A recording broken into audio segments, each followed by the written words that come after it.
Nós somos propriedade tua, Senhor. Tu nos compraste por um alto preço, Pai. Tudo que nós somos, tudo que nós temos, tudo pertence a Ti, Senhor. Toma posse do que é Teu nesta noite. Inunda esse lugar, inunda os nossos corações com a Tua doce e maravilhosa presença. Viemos aqui Te adorar, Senhor. Viemos engrandecer o Teu nome, Deus. Tu és o Rei desse povo, Deus. Tu és o Rei dessas famílias, Senhor. Tu és o Rei das nossas vidas, Deus. Como súditos viemos Te adorar, nos prostrar aos Teus pés e declarar a nossa adoração ao Senhor. Nós aplaudimos e adoramos ao nosso Rei eterno, Salvador bendito, Rei das nações, Rei das nações. Aleluia! Graças a Deus. Louvado seja o santo nome do Senhor. Paz seja convosco, meus irmãos. Amém? Vamos continuar nesse mesmo espírito de adoração e de reverência. E agora vamos para a palavra do nosso Deus. Colossenses, por favor, capítulo 3, verso 22 até o 25. E depois leremos o primeiro versículo do capítulo 4.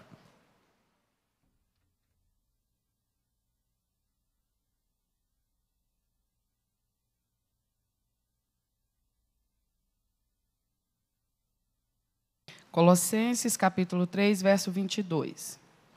Vós, servos, obedecei em tudo a vossos senhores, segundo a carne, não servindo só na aparência, como para agradar aos homens, mas em simplicidade de coração, temendo a Deus. E tudo quanto fizerdes, fazei-o de todo o coração, como ao Senhor e não aos homens, sabendo que recebereis do Senhor o galardão da herança, porque a Cristo o Senhor servis. Mas quem fizer agravo, receberá o agravo que fizer, pois não há acepção de pessoas. Vós, senhores, fazei o que for de justiça e equidade a vossos servos, sabendo que também tendes um Senhor nos céus. Amém? Você deseja que Deus fale com você através dessa palavra? Peça isso a Ele agora, então, porque Ele é que prega para nós nesse lugar. Ele é o Deus da palavra. A palavra não pode vir se Ele não vier trazer a palavra para nós. E Ele está no meio de nós. Então peça a Ele que fale com você nesta noite. Nós Te exaltamos, querido Deus. Nós engrandecemos o Teu nome e Te pedimos nesta hora. Fala conosco, Senhor. Instrua a Tua igreja, instrua Teu povo. Doce Espírito de Deus. Nós não somos ou não temos, ó Deus, mestres neste mundo que tenham excelência de sabedoria como a Tua. Por isso Te suplicamos, fala conosco. Ministra o nosso entendimento. Dá-nos conhecimento das verdades excelentes do reino do Senhor. Treina-nos, amado Deus, a sermos verdadeiramente seguidores de Cristo nessa terra, na vida que nós levamos diariamente, Senhor, possamos treinar esse discipulado, viver a Tua palavra. Fala conosco, eu Te peço, em nome de Jesus. Amém. Por favor, se acomoda no seu lugar. E nós vamos falar nesta noite desse texto que o apóstolo Paulo está tratando, de mais um relacionamento que precisa da ética cristã. Então, embora no momento em que ele escreve, ele está falando num contexto de escravidão, porque era o que ainda existia na época da igreja primitiva. Eu preciso que você preste atenção, por favor. Mas o assunto é a relação de trabalho. Nós vamos começar sobre isso hoje. Não sei se vamos concluir, mas o assunto é esse. É a ética cristã no trabalho ou na relação de empregados e patrões. Isso é importante por quê? Porque a nossa vida depende, em alguma circunstância, da nossa relação de trabalho. A gente precisa do trabalho. O trabalho, ele é a fonte da nossa subsistência. E ele é alguma coisa estabelecida por Deus. É uma bênção de Deus. É uma dinâmica que Deus estabeleceu como bênção. Tanto é que ele aparece na história e na prática da humanidade antes da queda do homem. Quando você estuda a história da criação, lá no livro de Gênesis, você vê Deus, quando cria o homem ainda no estado de inocência, sem haver cedido à tentação e à queda, Deus já o coloca num ambiente onde havia afazeres. E Deus estabelece quais seriam as suas tarefas diárias, porque o trabalho não é um castigo. O trabalho é a dinâmica de Deus, o trabalho faz parte da ética do próprio Deus. Deus não é Deus da ociosidade, da improdutividade, Deus é Deus do trabalho. E Ele faz a espécie humana e incute nela esse princípio, o princípio da produtividade, o princípio do trabalho.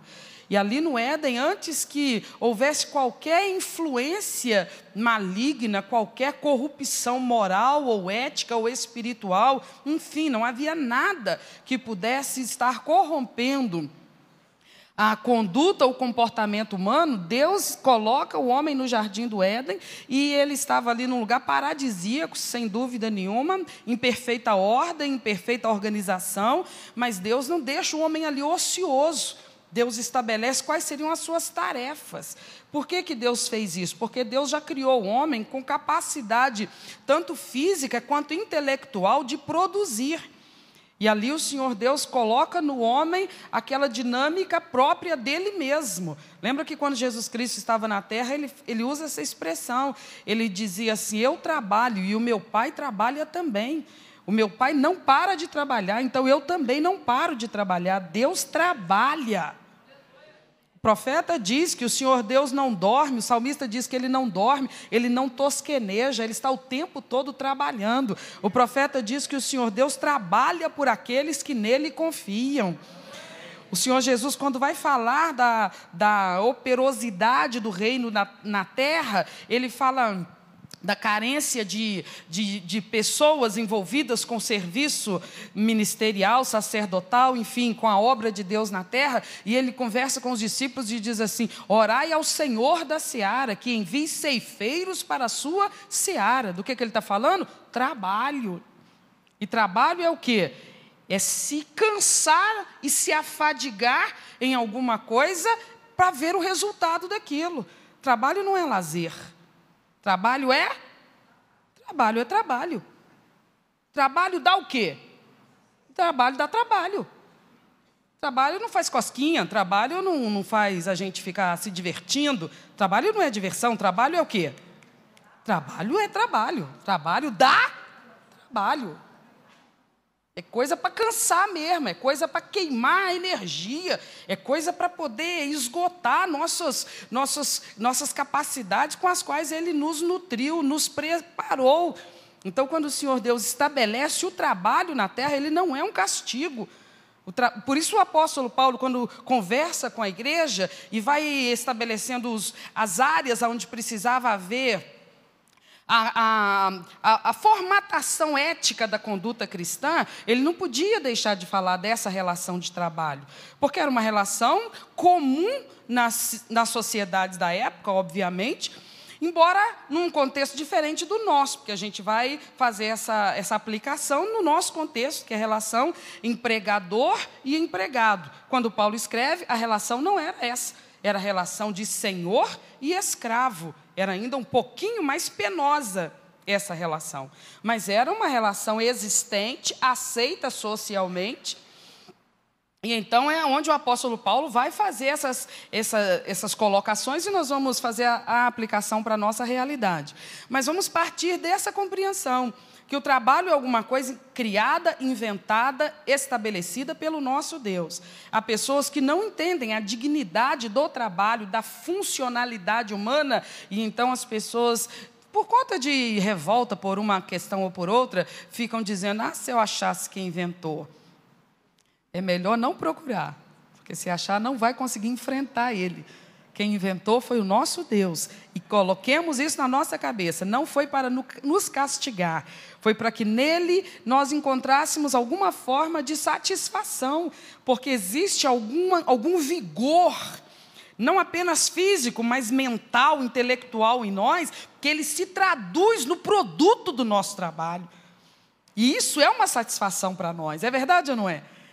O trabalho mais simples que for, mas quando você fez, se dedicou, e aquilo ficou do jeito que você desejava, você se sente realizado quando você vê. Depois de tudo pronto, você olha e você se sente feliz. É um retrato da minha capacidade. E a minha capacidade veio de quem? Então, é um retrato da glória de Deus na minha vida. Então, o trabalho que eu executar, ele merece toda a minha dedicação. Não importa quanto eu vou receber por ele, ou se vou receber por ele. Porque ele é, em primeira análise, uma manifestação de uma capacitação que eu recebi das mãos do meu Criador. Então ele expõe, ele retrata, ele revela essa capacitação que eu recebi do Criador. Então dignifica ele quando eu me dedico ao máximo à execução desse trabalho. No que deve me mover, não é se no meu ponto de vista eu estou sendo justamente remunerada por esse trabalho. Em primeira análise não é isso o que deve me motivar à dedicação plena e total para a excelência no exercício do trabalho que eu executar.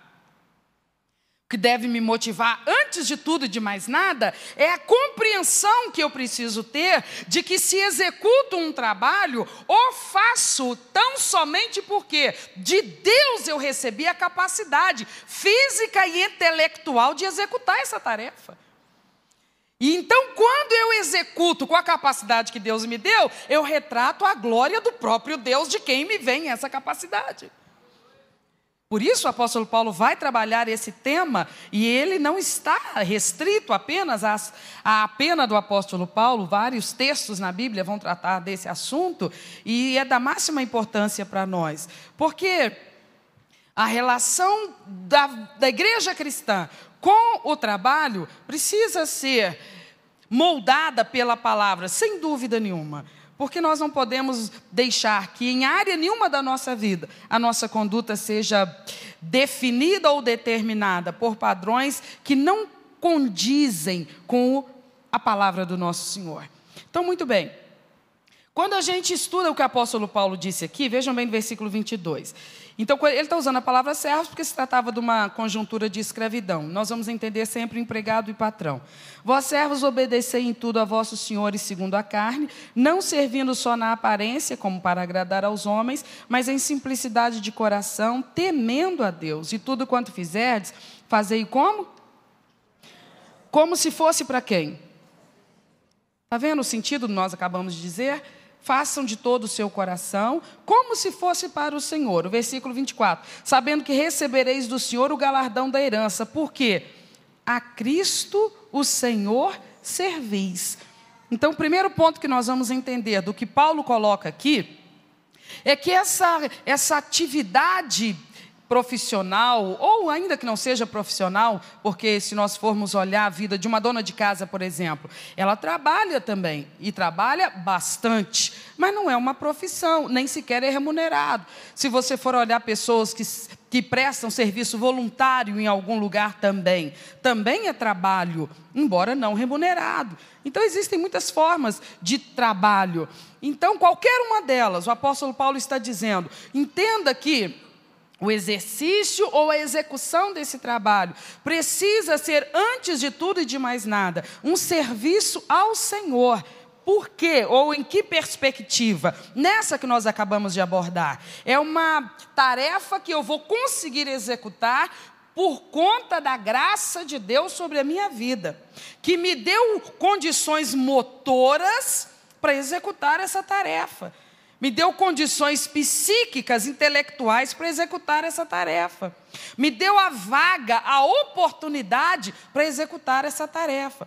Então, Paulo está dizendo, considere isso uma oportunidade, uma graça, uma bênção que Deus te deu. Então, não faça de qualquer maneira, nem menos do que você tem capacidade de fazer, mas faça com o máximo da excelência que está ao seu alcance, porque isso honra ao Senhor.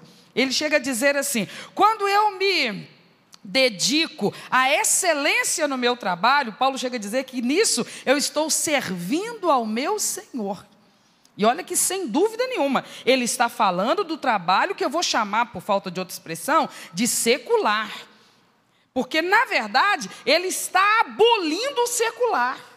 O que Paulo está fazendo é isso. Desde o começo, quando nós começamos a estudar a ética aqui. Ele está abolindo a questão do secular. Ele está abolindo a separação entre religioso e secular. Ele está dizendo que tudo na nossa vida é feito na presença de Deus. Ele está querendo dizer que não é só o culto que é feito na presença de Deus. Que não são as atividades feitas no recinto religioso que são feitas na presença de Deus.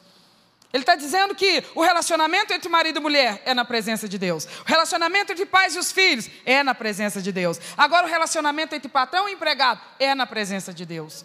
Então ele está dizendo que não tem secular na nossa vida. Tudo na nossa vida é na presença de Deus. Então tudo na nossa vida é culto ao Senhor. Tem diferença do culto lá fora e do culto aqui dentro? Tem, porque aqui a gente pode participar da liturgia do culto, a gente pode sentar e prestar atenção na pregação, fechar os olhos e orar, aplaudir, cantar.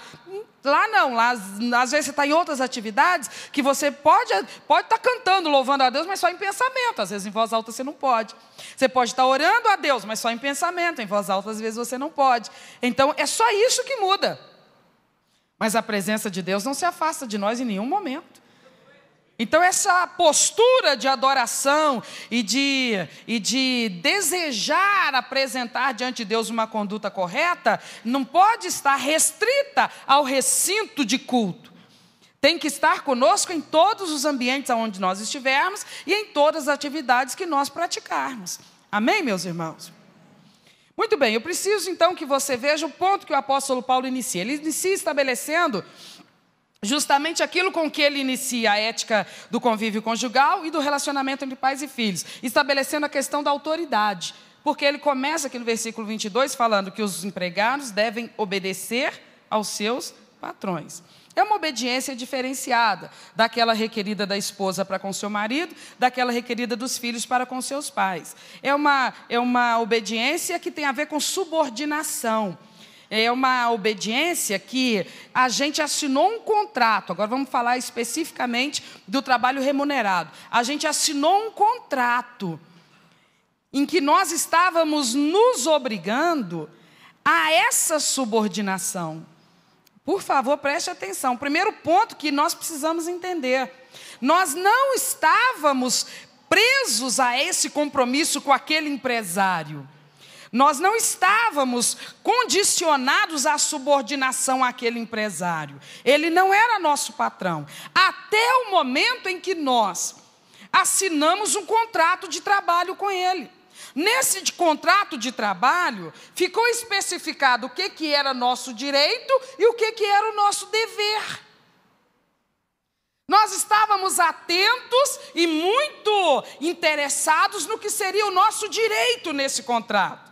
Qual que seriam os nossos direitos, os benefícios a nós garantidos nesse contrato? Por sua vez, o nosso empregador estava atento no que nesse contrato seriam os deveres que ele poderia requerer de nós. Porque ele estava comprando alguma coisa de nós. Nós estávamos negociando alguma coisa ao assinar aquele contrato.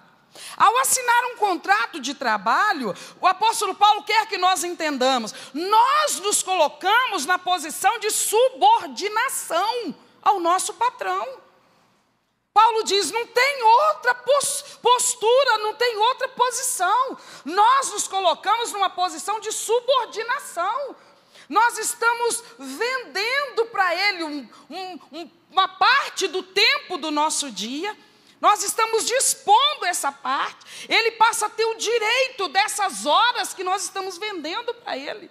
Não é um favor. Nós não estamos presenteando ele. Ele está pagando por isso. Ele está comprando isso. Ele não está defraudando a gente, roubando esse tempo de nós. Nós concordamos e assinamos em contrato que estávamos de acordo em vender esse tempo do nosso dia a dia para aquele patrão. Foi um acordo em que nós entendemos o que estava sendo negociado. Nós estávamos vendendo o nosso tempo e a nossa dedicação e a nossa lealdade. Em contrapartida, ele estava assumindo conosco aquela remuneração pré-estabelecida. Tudo foi conversado, tudo foi entendido, detalhado, especificado, antes que ambos assinassem aquele contrato. Desde que o contrato foi assinado, o que a palavra de Deus requer do empregado cristão? Que ele honre aquilo que ele assumiu. A partir daquele momento, que ele não murmure, que ele não lamente, que ele não defraude o seu patrão. Ficou esclarecido o que estava sendo negociado. O seu tempo, a sua produtividade, a sua dedicação, a sua lealdade. Tudo isso está aqui no texto sagrado. Nós vamos consultar outros textos. Mas isso é uma área importante de nós compreendermos, como igreja, como cristãos. Porque às vezes nós, os cristãos, pedimos a Deus a bênção do emprego, mas nós não estamos preparados para essa bênção. Às vezes nós recebemos a bênção do trabalho, mas nós não sabemos honrar essa bênção. Nós vamos na onda de todo mundo e achamos que nós estamos no nosso direito de ficarmos murmurando, reclamando e defraudando o nosso empregador. Isso está contra a palavra. A palavra diz assim: diante do Senhor você está agindo e se conduzindo na sua reputação profissional. O Senhor te avalia, o Senhor te mede, o Senhor te qualifica, Ele te observa enquanto funcionário, enquanto empregado. A coisa mais triste que tem, gente, é ouvir no meio da sociedade empresários abrir a boca e dizer: eu contrato qualquer um, menos crente. E às vezes empresário crente falar: eu já fiz o teste, é difícil lidar com um empregado crente. Agora eu te pergunto, a palavra de Deus produz isso? Mão de obra ociosa, gente. A doutrina cristã produz isso? Mão de obra irresponsável. A doutrina cristã, ela inspira isso, ela estimula isso. Mão de obra injusta, defraudadora, jamais. Jamais. A palavra de Deus está falando exatamente o contrário. Aquilo que nós precisamos aprender, abramos o nosso coração e a nossa mente para entender, porque o texto sagrado diz claramente: Deus está pronto para galardoar aqueles que forem honestos, corretos e honrados naquilo que estão assumindo. Porque nós precisamos de bênçãos, de prosperidade, Deus está pronto para nos dar, mas Deus não é conivente com o erro. Deus não é conivente com a falta de lisura e de honestidade nos contratos e nas condutas empregatícias. Nós temos que prestar atenção. Nós não podemos falhar se nós queremos que Deus esteja do nosso lado, colocando as bênçãos e as mãos dele sobre a nossa vida e o nosso trabalho. Nós não podemos esperar que ele se prejudique ou ele desonre a si mesmo, vindo abençoar quem está conscientemente agindo de forma contrária ao seu ensinamento. Olha o que está escrito lá em Timóteo, por favor. 1 Timóteo 6, versos 1 e 2.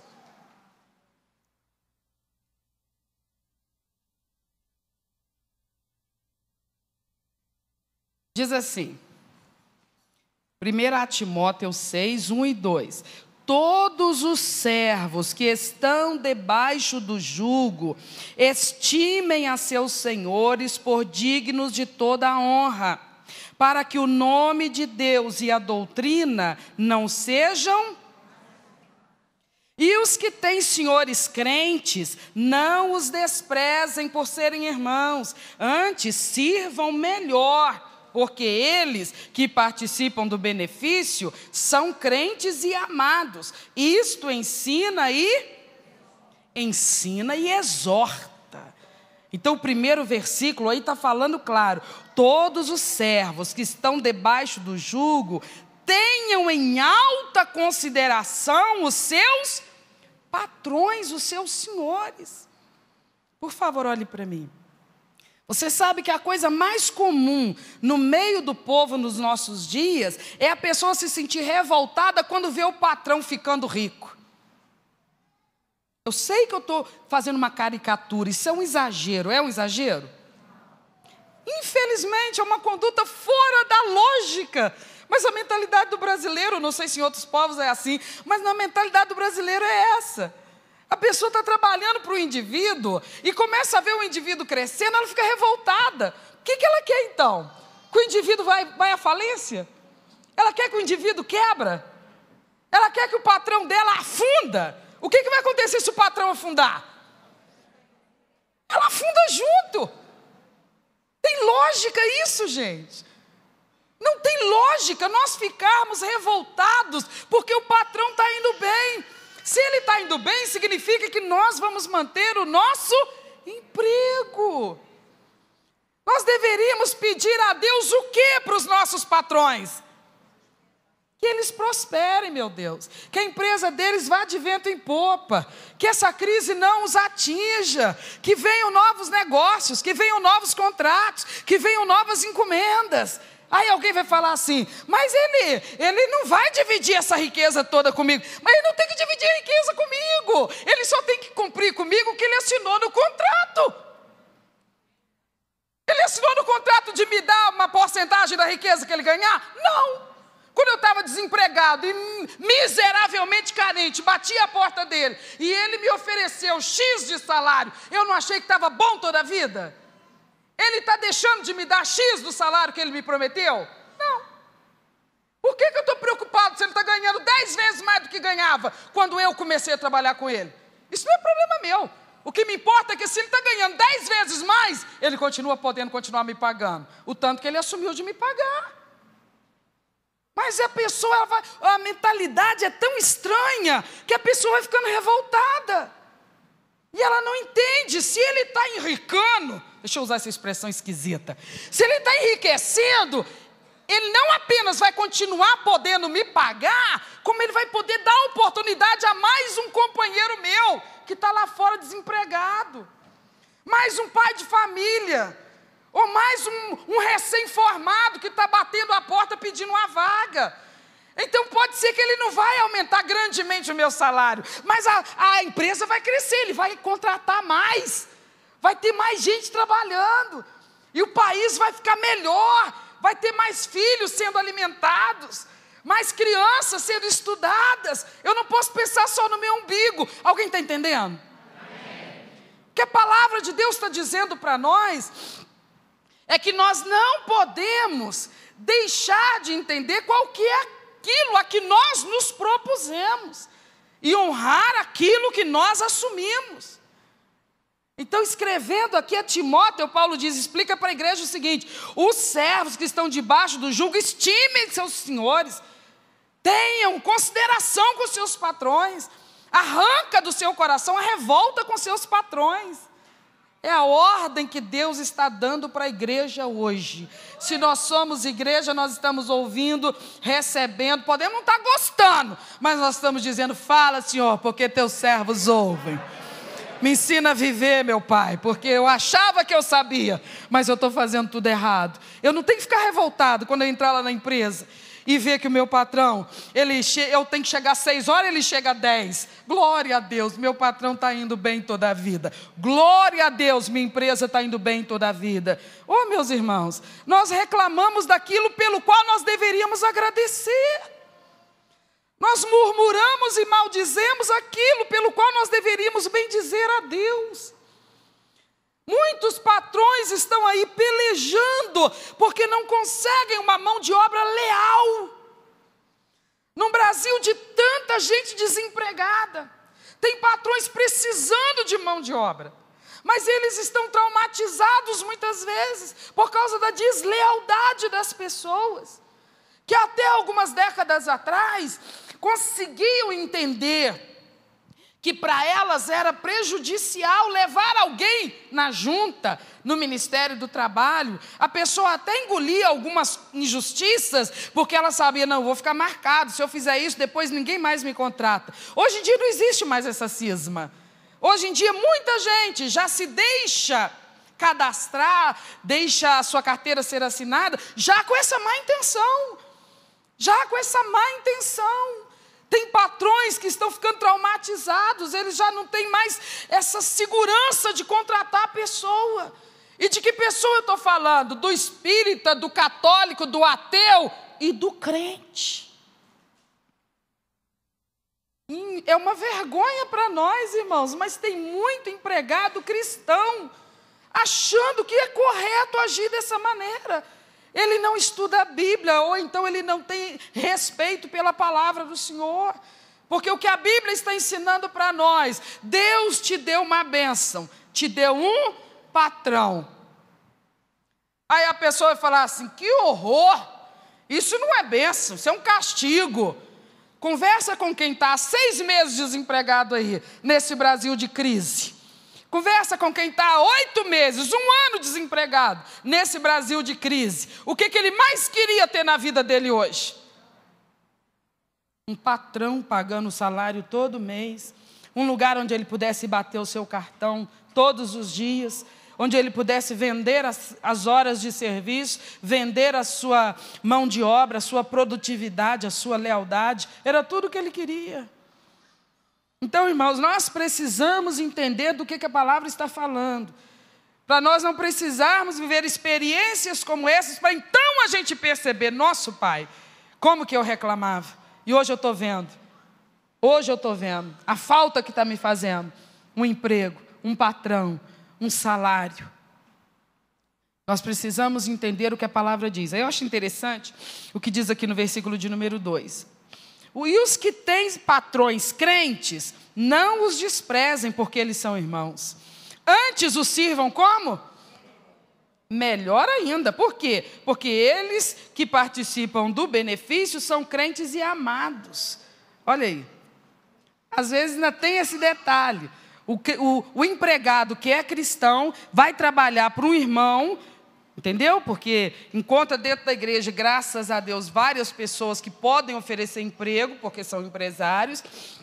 Então, aquele irmão que congrega na mesma igreja, consegue uma oportunidade na empresa daquele outro irmão, e lá vai trabalhar, mas não entende que lá não é uma relação de comunhão de irmãos. Lá tem que funcionar a relação de trabalho também. Ele não pode parar e pensar assim, não, aqui ele não vai me mandar embora, porque foi o pastor que conversou com ele pedindo a vaga para mim. Se ele me mandar embora, ele vai ficar com a cara grande perto do pastor. Se me tratar mal aqui ou qualquer coisa, eu vou lá falar com o pastor. Não é assim que funciona. Paulo está dizendo, aquele que tem patrão crente, sirva esse patrão cristão com mais excelência ainda. Por quê? Porque existe aí um relacionamento de amor cristão com essa pessoa. Mais ainda, você quer ver esse irmão progredindo, você quer ver essa empresa indo para frente, porque essa empresa é mantenedora da obra de Deus. Essa empresa está nas mãos de um servo de Deus, de alguém que é fiel na obra do Senhor.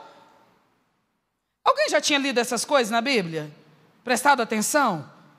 Nós não vamos poder escapar, não. Nós vamos ler algumas coisinhas aqui que vão ficar bem claras para nós. Eu sei que a maioria de nós já está agindo muito corretamente, mas nós precisamos ver que toda essa atitude correta está embasada na palavra de Deus. E ainda quando você lá no seu setor de trabalho agir da maneira mais correta possível, e alguém virar para você e falar que você é uma pessoa que gosta de bajular patrão, que está achando que ele vai te dar uma posição melhor, ou salários exorbitantes, não se impressione por essa pressão.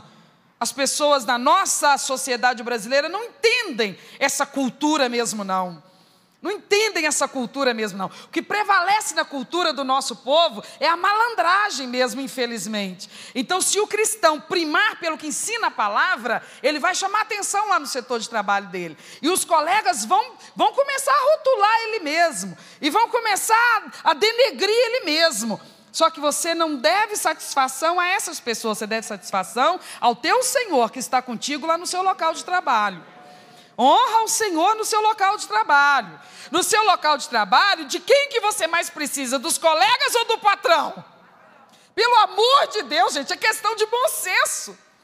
A quem que nós vamos querer agradar em primeiro lugar? O colega ou o patrão?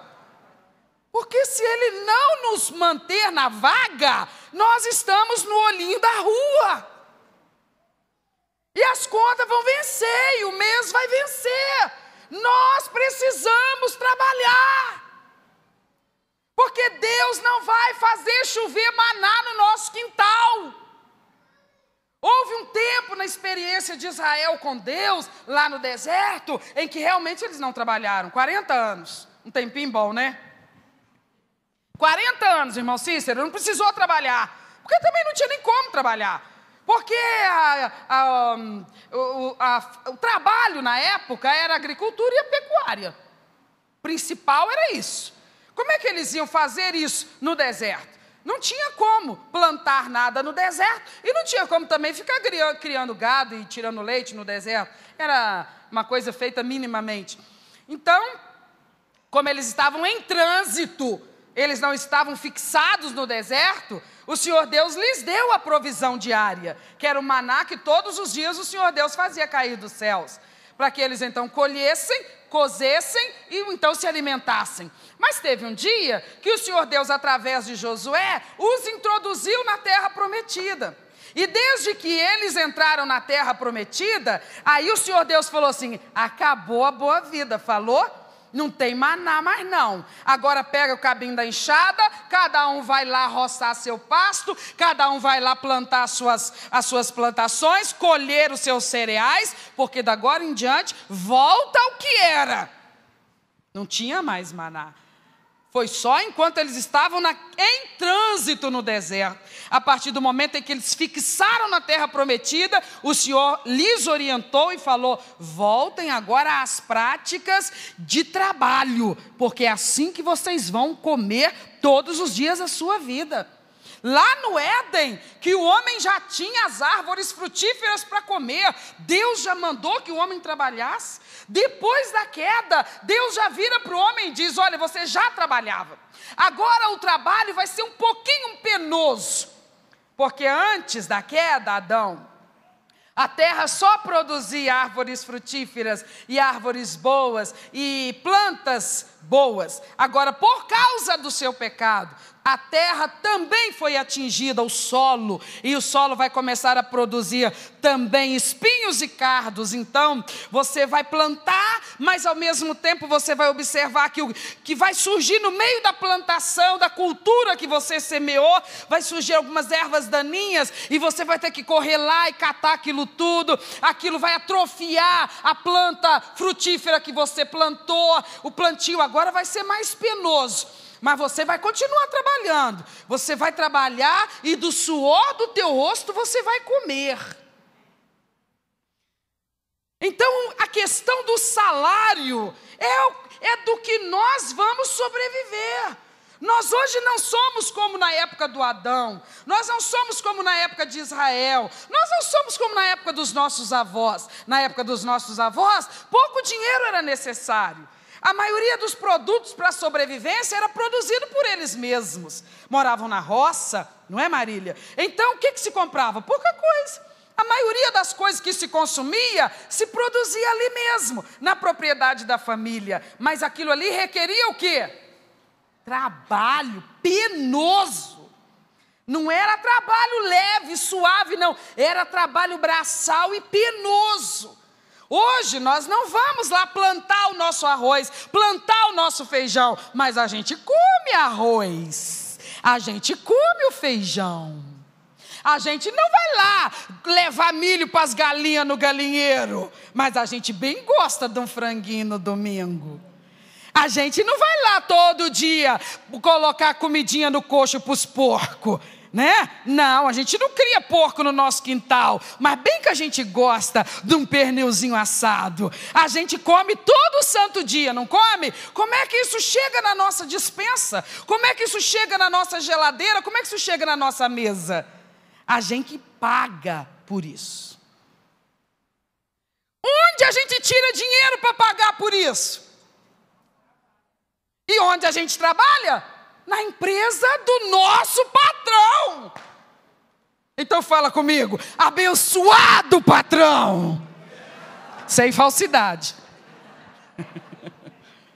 Porque é verdade, gente. Se nós não tivéssemos uma oportunidade de trabalho, não tinha comida na nossa mesa. Não tinha comida para dar para os nossos filhos.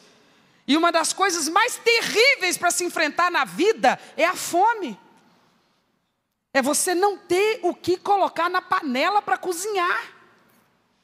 Então, quando nós vimos essas circunstâncias, nós entendemos o que a palavra de Deus diz. Seja justo e seja grato pela bênção que Deus te deu. Deus nos dá a bênção do trabalho. Honre essa bênção. Trate essa bênção de forma digna. Ah, mas eu acho que eu merecia uma coisa melhor. Por que você acha isso? Por que a gente acha que a gente merecia uma coisa melhor? Ah, eu acho que eu merecia uma coisa melhor porque eu. Então vamos lá. Você merecia uma coisa melhor porque você estudou bastante? Você tem formação universitária? Não, não tenho não. Ah, não tem não?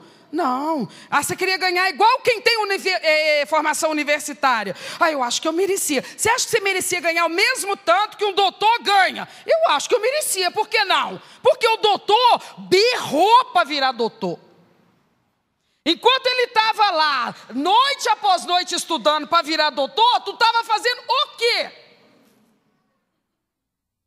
Enquanto ele estava lá, perdendo noites de sono, não ia nem para a festa de aniversário de neném na família dele.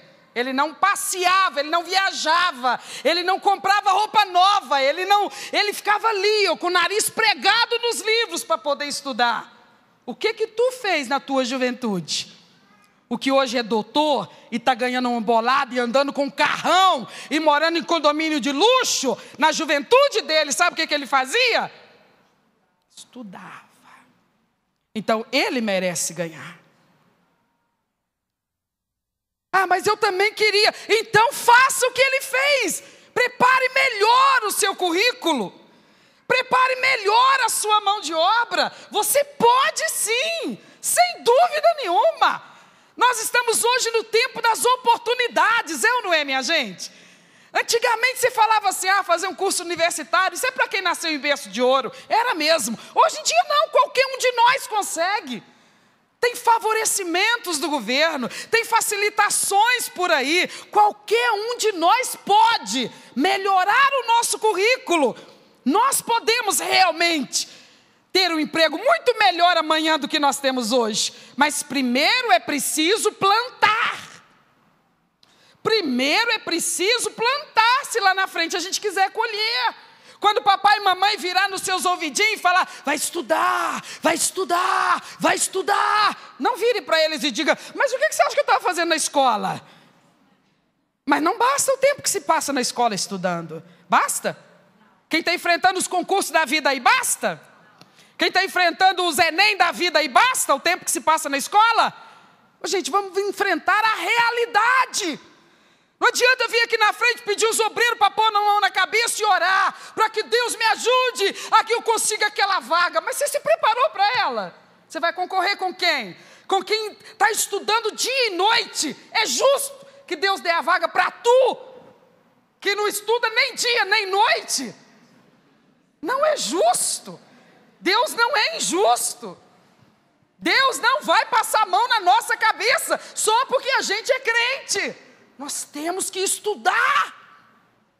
Nós temos que nos preparar. Ah, eu acho que o meu patrão me paga muito pouco. Não, ele me paga o que é justo, pelo serviço que eu ofereço, a qualificação que eu ofereço. A gente fica revoltado e não é grato no nosso trabalho, e murmura e é desleal e não é dedicado, porque a gente culpa o patrão por uma coisa que não é culpa dele, é culpa nossa.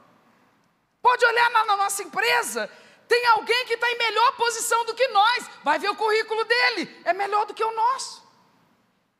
Como é que eu faço para tomar a vaga dele? Prepara teu currículo. Antes de vir falar com Deus sobre a vaga dele, prepara teu currículo. É assim que funciona aí fora. Não tem problema não, está todo mundo correndo atrás mesmo. Mas os crentes de um tempo para cá ficaram assim meio, Sei lá, a gente está achando que basta virar a noite em oração, pedindo, oh meu Deus, me ajuda, Senhor, eu preciso, o Senhor viu o salário? Nossa, eu vou dar o dízimo, eu prometo que eu dou o dízimo. Deus não está pensando no seu dízimo, não. Deus não está preocupado com o nosso dízimo, gente. Deus quer que a gente vá para todos os setores produtivos desse país, que a gente esteja em todas as fábricas, todos os postos de trabalho. Para quê? Para a gente estar lá fazendo isso aqui, ó, honrando a Bíblia, demonstrando a ética cristã do trabalho, dando uma referência diferente para a nossa sociedade, mostrando um jeito diferente. Olha, também dá para fazer desse jeito. Não é questão de bajulação, não. É porque eu honro a oportunidade que me está sendo dada. Esta é a oportunidade que hoje eu tenho. E hoje eu valorizo esta. Eu desejo uma oportunidade melhor. Sabe o que eu vou fazer? Sim, com certeza. Eu vou orar, eu vou jejuar por ela. Mas eu também vou arregaçar minhas mangas. E eu vou me qualificar para uma coisa melhor. Não tem que ficar revoltado. A gente só precisa estudar muito detalhadamente alguns conselhos que estão, por exemplo, no livro de Provérbios, onde o Salomão fala repetidamente: quem define a nossa prosperidade é a gente mesmo. A coisa mais essencial nós ganhamos. Ele colocou, ele plantou em nós, ele botou dentro de nós a força de trabalho. A gente fica reservando isso, eu não sei para quê. Mas a gente tem força para trabalhar. É impossível que a gente não tenha. Porque os nossos antepassados, irmãos, o trabalho deles era muito mais pesado do que o nosso hoje. Para executá-los, eles tinham que andar quilômetros e quilômetros para ir, quilômetros e quilômetros para voltar. A mínima tarefa era penosa. Eu não sei se alguém é do tempo que se tirava água na cisterna. Tem alguém aqui? Com balde. Eu também sou.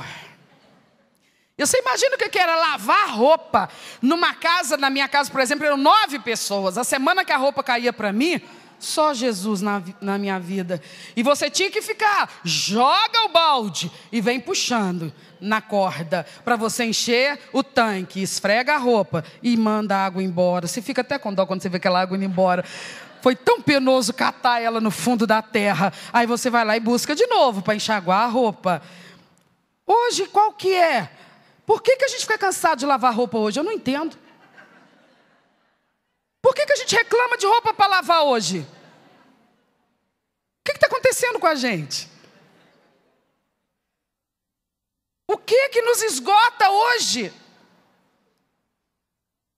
Nós então deveríamos entender que nós temos dentro de nós, graças a Deus, vigor físico, uma energia biológica. Nossas células, elas têm vigor, elas têm energia para produzir trabalho.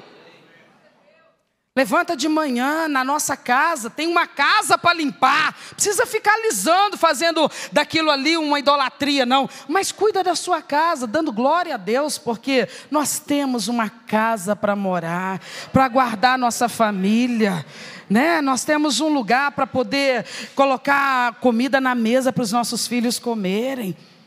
Quando a gente era solteira, deixa eu falar com as meninas aqui agora, quando a gente era solteira, a gente não ficava brincando de casinha. Brincando de fazer comidinha, de arrumar a cozinha. O que nós estamos reclamando agora? Agora a nossa brincadeira virou realidade. Nós podemos fazer isso todo santo dia. Vamos nos deliciar. É uma verdade que o apóstolo está nos ensinando. Muito bem. Deixa eu ver um texto com você, que está em Tito capítulo 2, versos 9 e 10. Tito 2, versos 9 e 10.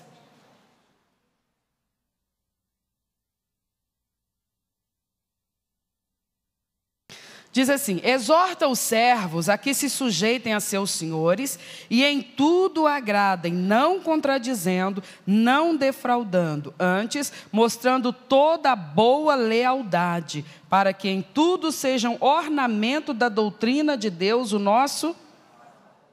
Confirmando o que nós já falamos, como que a palavra de Deus está nos dizendo. É uma forma de nós demonstrarmos a doutrina. É como nós vamos lá fora explicar o que é que nós estamos aprendendo aqui dentro. Fica claro o que Paulo está dizendo? Quando diz assim, é como você vai apresentar a doutrina lá fora. É no seu comportamento, é na sua conduta. Aí as pessoas falam assim, por que os crentes vão tanto à igreja? Quando a gente estiver lá convivendo com eles no setor de trabalho, eles vão saber o que nós estamos vindo fazer tanto na igreja. O que nós estamos aprendendo na igreja. Então Paulo está dizendo, se a gente errar nisso, nós colocamos em descrédito a doutrina. Agora olha o que Pedro diz, na sua primeira epístola, capítulo 2, versos 18 e 19.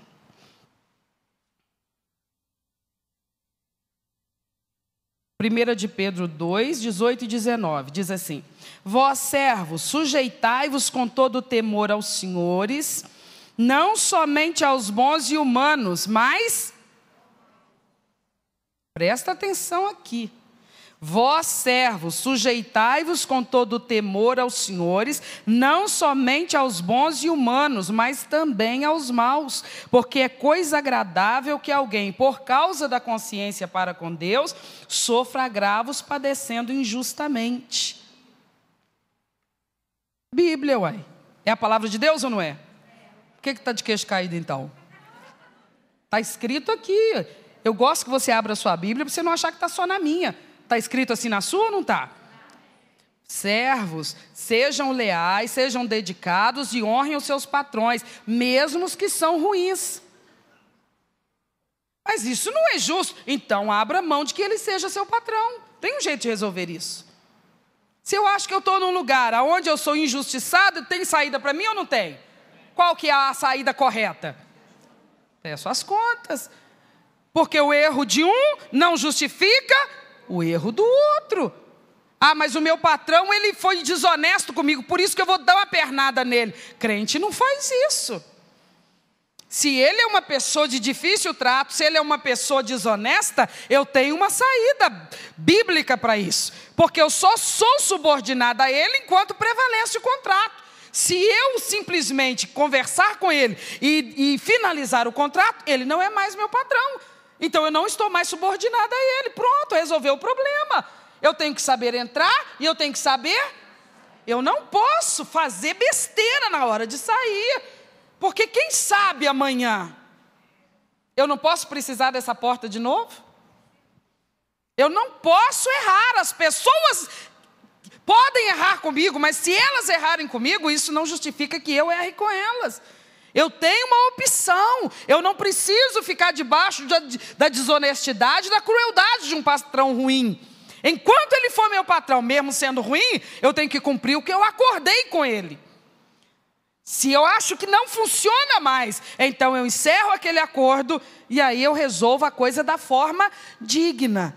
Eu não preciso mais me subordinar a ele, mas enquanto estiver subordinado a ele, seja ele correto ou não, eu tenho que fazer a minha parte da melhor forma, porque é isso que a palavra ensina para quem é crente. Por isso que tem gente que fala assim, eu acho que ser crente é muito difícil. É por causa dessas coisas. O que é difícil em ser crente? Ser abençoado é difícil? Receber as graças de Deus, ficar emocionado na igreja, não é difícil não. Difícil são essas coisas aqui. Por isso que tem muita gente que prefere ir para o inferno do que ser crente, por causa dessas coisas aqui. Não é que vai para o inferno porque não quer as bênçãos, não. Prefere ir para o inferno porque não quer se sujeitar à cultura do reino de Deus. Mas eu preciso ver que está na Bíblia. Se está na Bíblia e eu entendo que ela é a palavra de Deus, eu tenho que organizar a minha vida conforme a palavra do Senhor. Antes da gente encerrar, vamos ver algumas coisas para os patrões, tá bom? Efésios, por favor, capítulo 6, versículo 9. Efésios 6, 9.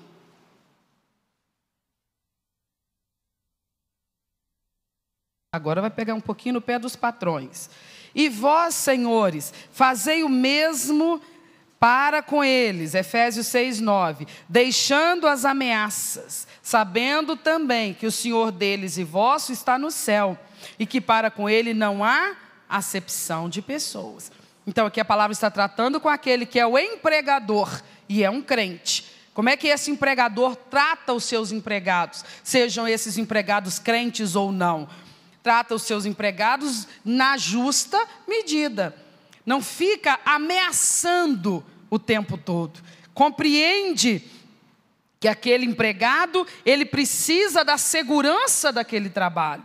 Ele não fica abusando do poder. Olhe para mim, por favor. Então, olha como é que a palavra de Deus, ela é sempre justa. Quando ela fala da autoridade do marido sobre a esposa, ela também coloca limite para essa autoridade. Quando coloca a autoridade dos pais sobre os filhos, põe limite sobre essa autoridade. Não para os irritar, né? Agora, fala da autoridade do patrão sobre os empregados, mas também coloca limite. Não é para oprimir o empregado. O patrão tem o direito de requerer do empregado o quê? O que foi acordado. Não além disso. Se além disso ele deseja alguma coisa, é algo a mais a ser negociado, a ser pedido, a ser sugerido, em que o empregado pode concordar ou não.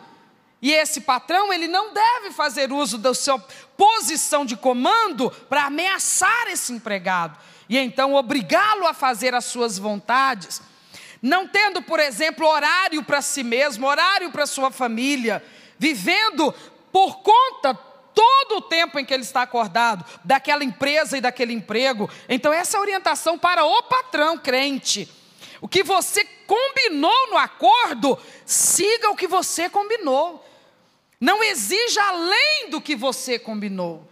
Compreenda que se trata de um ser humano. Não o ameace. A palavra ainda está dizendo assim, porque o Senhor dele e teu está lá no local de trabalho. Ele está vendo. Então a maneira como o empregador crente trata os seus empregados está debaixo da avaliação do Senhor. E o Senhor quer ver uma conduta justa, coerente, correta, que o patrão crente exija dos seus empregados aquilo que é justo. E ponto final. É o que a Bíblia diz. Um outro texto que nós não podemos encerrar sem ler. Jeremias 22:13. 22:13 de Jeremias.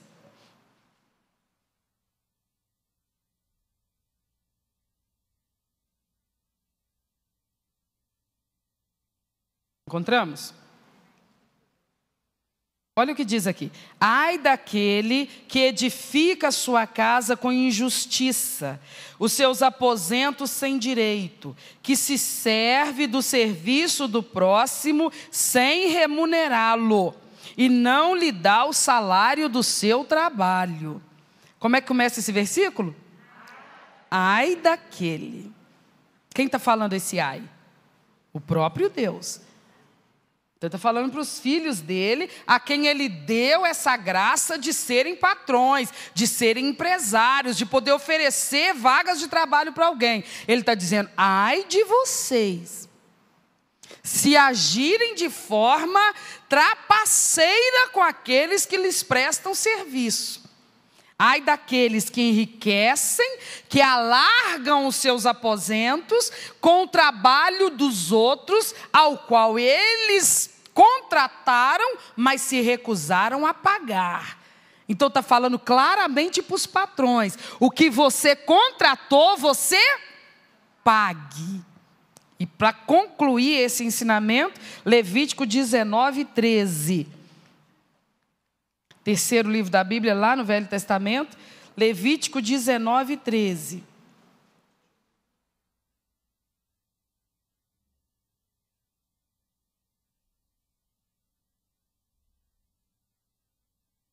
Encontramos? Levítico 19:13 diz assim: não oprimirás o teu próximo, nem o roubarás. A paga do diarista não ficará contigo até pela manhã. Como é que está aí? Não oprimirás o teu próximo, nem o roubarás. A paga do jornaleiro não ficará contigo até pela manhã. Era a forma como era paga a mão de obra do empregado, a jornada de trabalho. Então, finalizava o dia, a pessoa recebia. Então, a ordem dentro da lei era essa: não deixa para pagar amanhã. A data do pagamento é qual? Então, pague na data. Tem patrão aqui? Escutou o que está escrito na Bíblia? Qual que foi a data fixada para pagar? O que a Bíblia falou? Paga na data. Tem patrão aqui? Não precisa levantar a mão, não. Marcou e combinou uma data para pagar seu empregado? O que a Bíblia está mandando? Paga na data. Não guarda de hoje para pagar amanhã. Não é teu. Não é teu. Se hoje é o dia de pagar, hoje esse dinheiro não é teu mais.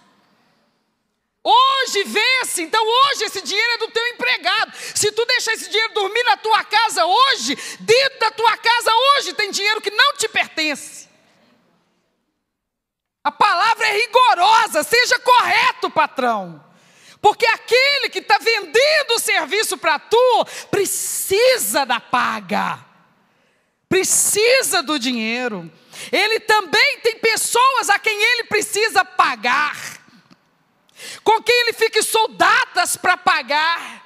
Se tu falhar na data com ele, o que vai acontecer? Um efeito dominó. Ele vai falhar na data com o outro, que vai falhar na data com o outro, que vai falhar na data com o outro. E quem começou esse desastre todo? Um crente, pelo amor de Deus.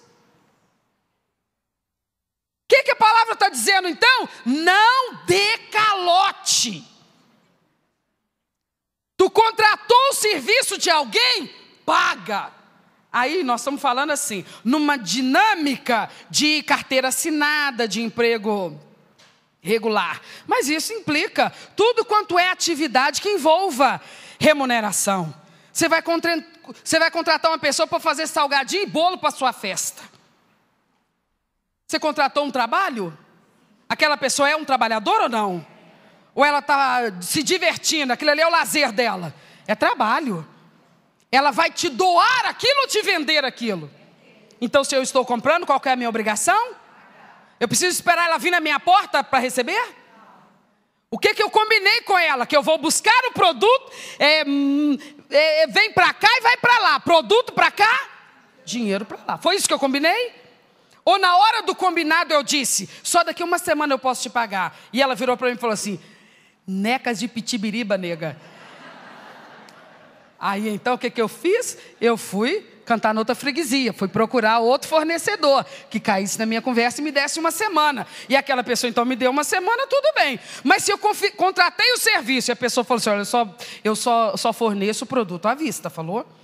Aliás, eu preciso até de uma entrada.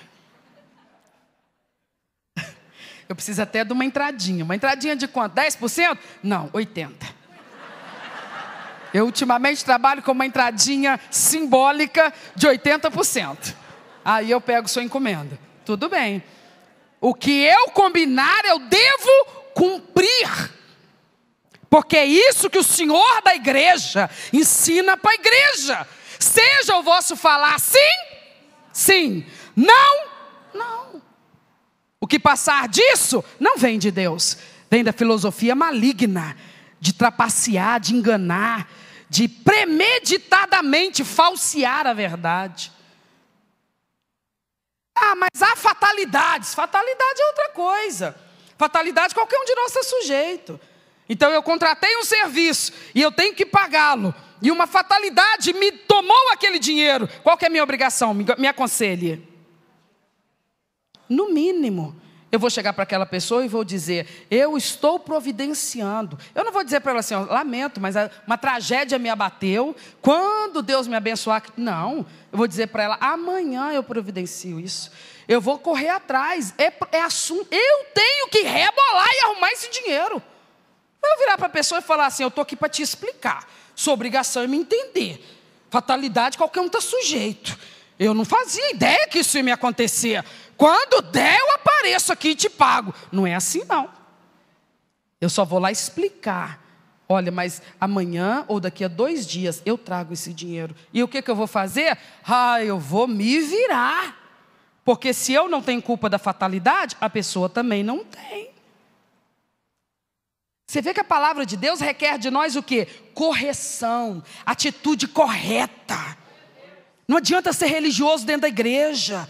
Não adianta cantar a plenos pulmões na hora do louvor. Orar e falar línguas estranhas na hora da oração. E se emocionar na hora da pregação. Isso pode ser apenas aparência de religiosidade. Porque se verdadeiramente nós somos rendidos ao Senhor, quando nós sairmos para fora da igreja, tudo o que nós fizermos será para glorificar o nome dEle. Nunca envergonhar o nome dEle. Eu sei que a coisa está difícil, eu estou numa crise tremenda, o Brasil está desse jeito, você entende? Eu entendo. O Brasil está em crise, eu sei que está. O que a gente faz quando está na crise? Hein? Você se adapta, você corta. Época de crise é hora de cortar um monte de coisa que são supérfluos. Crise, a gente passa o mês comendo macarrão com feijão. Porque o que importa não é o paladar, é encher o estômago. A gente agrada o paladar quando o dinheiro está sobrando no bolso. Porque o que importa não é o paladar. É pôr comida para dentro. Então, mas só arroz com feijão, não tem nenhuma misturinha. Tá para lá de bom. O que não pode é o estômago doer de vazio. Fome dói. Então tem feijão com farinha? Glória a Deus! Por que nós vamos passar, mãe, o mês todo sem comer uma misturinha? Porque nós temos conta para pagar. Quem tem conta para pagar, meu filho, não fica lá pendurado no açougue, não. Aquilo ali é supérfluo. Porque papai e mamãe não foi criado comendo filé mignon todo dia, não. Lá uma vez ou outra, uma asinha de frango. Mas nós crescemos parrudinho, igual tu tá vendo. Tu não vai morrer, não. Senta aí e desce o queixo nessa sopa de macarrão. Pronto, acabou. O povo brasileiro está lamentando a crise. Lamentando o quê? Nós temos comida dentro de casa. Pode estar faltando as misturinhas. Mas isso aí, gente, ninguém morre por causa de mistura, não. Nós vamos morrer se não tiver o arroz com feijão. Feijão com farinha, feijão com angu, uma couve. Até um mamão verde afogadinho com a pimentinha do reino está descendo. Qualquer coisa vale.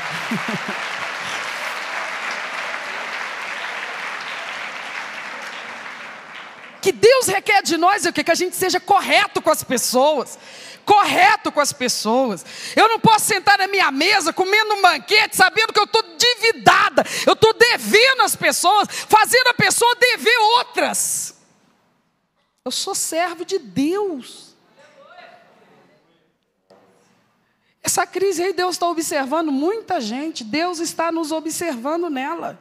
Ela não é desculpa para a gente dar calote em ninguém, não. Deve, paga o que deve. Corta gastos, reduz as frescuras dentro de casa. Porque nós hoje vivemos com frescuras com as quais nós não fomos criados, fala a verdade. Quantas vezes no ano nós ganhávamos roupa nova, gente? Não, de quantos em quantos anos, melhor dizendo. Porque na maioria das vezes a gente ganhava era roupa usada, não era? Roupa nova era quando? Usava a roupa melhorzinha no dia de ver Deus, que era o domingo, né? Que ia na missa. Mas também não era roupa nova. Era que não tinha nenhum remendo. Estava bom demais. Então nós precisamos voltar para a palavra. O que é certo é certo. Nós temos que colocar essa lei dentro de nós. O que é correto é correto. O que é meu, o que é teu é teu. Deus está pronto para honrar a gente correta nessa terra, irmãos. Não duvide disso. Lá no livro de Jeremias ele fala assim, que ele é Deus correto. E Ele gosta de coisas corretas. Então você quer agradar a Deus, seja correto em tudo que você fizer. Meça a água conforme o fubá. Não dê um passo além do que suas pernas conseguem. Seja previdente. Procura fazer as coisas dentro do que você pode. Para você não lesar ninguém. Que Deus te ajude. Ninguém vai te lesar também. E Deus vai nos abençoar. Nós vamos ter uma vida digna nessa terra. Fica de pé, nós vamos orar. Vamos orar, vamos orar. Vamos pedir ao Senhor que nos ensine, que nos doutrine, que nos instrua. Vamos ser bons administradores nesta terra, meus irmãos. Feche os seus olhos, por favor. Você tem um emprego, você tem um trabalho, você tem um patrão, você tem uma empresa, você tem empregados. Qual que é a sua situação? Qualquer que seja ela, converse sobre isso com Deus. Você não trabalha, você é um estudante, mas o trabalho existe lá dentro da sua casa. Tem um pai ou uma mãe que estão trabalhando, que tem um trabalho, tem um emprego, tem um patrão. Vamos dar graças a Deus por essas coisas, irmãos. É justo que a gente dê graças. Vamos pedir a Deus que nós sejamos moldados por Ele na nossa conduta como patrões e como empregados. Vamos permitir que a palavra de Deus nos transforme até nesse ponto, porque se está na Bíblia é porque é importante. Deus quer ser honrado e Ele quer ser representado por nós lá no nosso local de trabalho. Comece a orar. Querido Deus, em nome de Jesus, nós nos colocamos diante